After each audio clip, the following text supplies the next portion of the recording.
So Libra, your week commencing the 30th of December forecast is going to challenge that part of your nature which does like to keep that sense of equilibrium.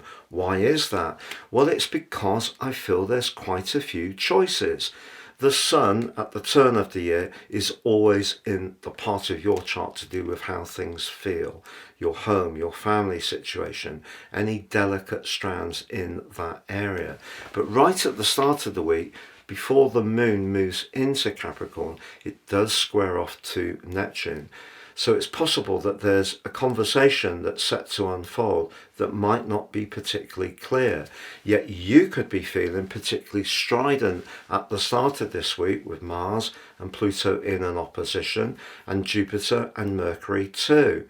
So there's lots to talk about, lots to think about, but maybe it's the practicalities that you're not quite certain of. Now, if you can keep the dialogue going, despite the fact that Saturn is reminding you of responsibilities, as the week goes on, if you wanted, for example, to make some changes to where you live, some practical improvements, the Sun's link to Saturn can be very helpful. Also, your ruler Venus breaks free of a very edgy link to Uranus. So if there is someone around you that you're not sure there is enough charisma between you, or the sun's making you aware of whether there is enough emotional connection, all of this can be challenging that part of you that likes to keep that sense of balance. However, by the end of the week, with Venus moving into a more practical location, that perhaps can help you to think in those terms.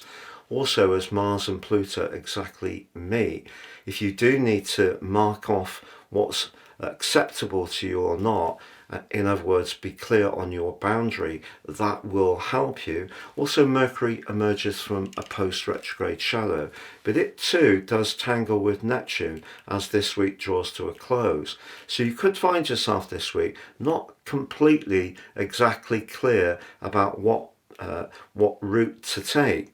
But if that's the case, one of the nice parts of this is you could have some options. And having options in a way is better than having none.